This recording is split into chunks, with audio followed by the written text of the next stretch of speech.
Hey fellow pipe smokers, how are we doing? Today I thought I'd put together a kind of an instructional pipe video, kind of talking about some of the basics of a pipe. I was prompted to do this because David with the Virtual Smoking Lounge has made his return to the YouTube community. And his former channel, he had a lot of videos on the basics of a pipe smoking, foundations, things like that. And it was very instructional and educational for me. As a new pipe smoker, I learned a lot from watching his videos. And when his original channel went away, he took down all of those videos. And now that he's back, he's got a new channel. And he kind of said he kind of wanted to get away from doing those instructional type of videos and just be more of a social nature of his pipe videos. So I thought I would try to, in a small way, fill that void for the new pipe smoker. So hopefully it'll help them learn a little bit more about pipes and pipe smoking. I thought I'd start today with discussing the different parts and names of a pipe. So here we have a basic briar pipe. The main important part of the briar pipe is right here, the bowl. So this part right here, it goes around like this. That's the bowl of the pipe. That's the pipe that's been drilled out and you load your tobacco in and light in. That's the bowl. At the top of the bowl, this is known as the rim. This gets mentioned when people talk about trying to avoid charring the rim of their pipe. If they're not careful when they're lighting their pipe, the flame from their lighter or their match can char or burn the rim of the pipe and it'll discolor it and it can look unsightly. So this is the rim of the pipe. This is the bowl of the pipe. Here at the bottom where it curves around the bottom of the bowl, this is known as the heel of the pipe. This part gets mentioned when people are talking about they're trying to build a cake inside the pipe and they're having trouble getting that cake to build at the very bottom of the bowl. That's the very bottom of the bowl right here is right at the heel of the pipe.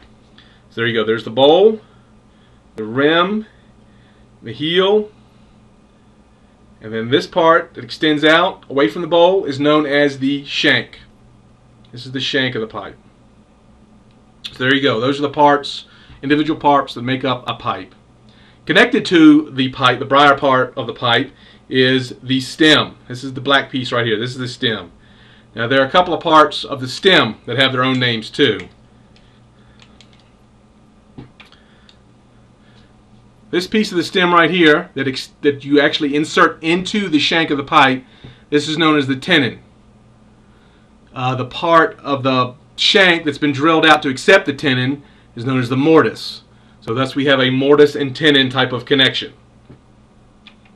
At the other end of the stem, where when you draw on it, the smoke comes out, this is known as the button. Button part. It's got that little ridge all the way around it. And the ridge is, to help you when you've got it in your mouth. Gives you something for your teeth to kind of hook onto. So there you go. You've got the tenon and the button are the two ends of the entire shank of the pipe. Excuse me, not the shank, the stem of the pipe.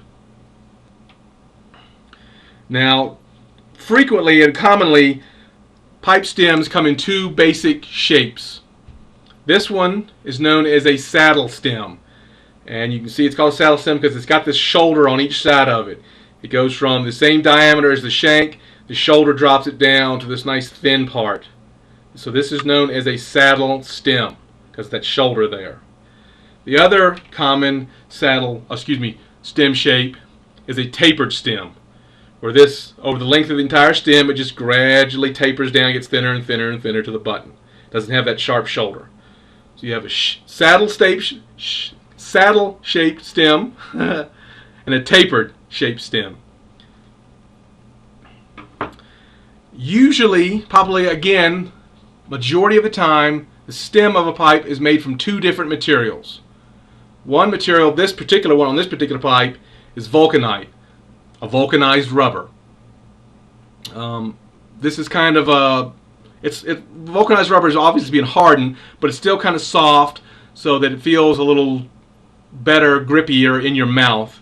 The other material that this pipe has, the other stem material, is acrylic, which is basically a type of plastic.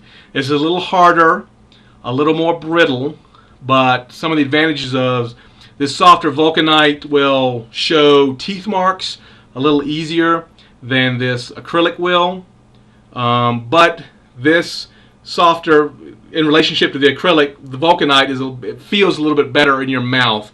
It's a little softer, and you can feel like you can get a better grip on it with your teeth than this hard acrylic.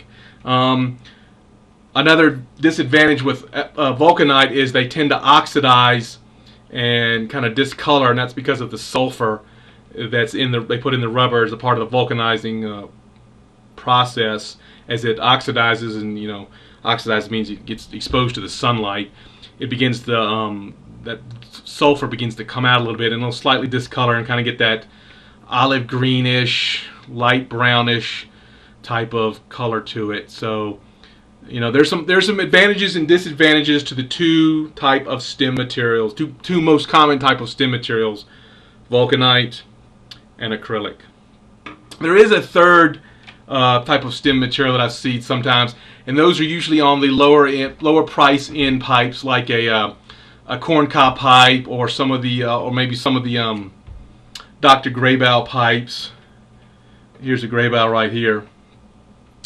Although this looks like very similar to this vulcanite, it's actually not. It's not acrylic, but it is a plastic. It's not as this plastic is not as durable as acrylic is, and it's probably a lot cheaper material in and of itself. But this pipe has a plastic stem, but it's not acrylic. I don't know what kind of plastic it is. Maybe just ABS plastic or something like that. So that's another type of stem material you'll see on probably the lower priced end pipes. I think that's it. Oh, here's another thing about the button of the pipe. This button here, is known as a fishtail. You can see how it kind of flares out here at the end. It kind of resembles a fish's tail. Peterson, in some of their pipes, have a button that's known as a P-lip.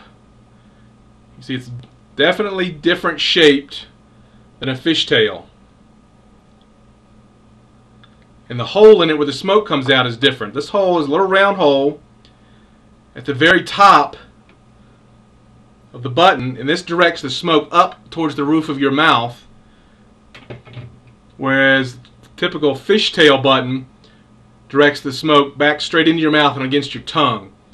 The advantage, or the supposed advantage, of a P-lip is directing the smoke away from your tongue towards the roof of your mouth will reduce the chances of you getting tongue bite.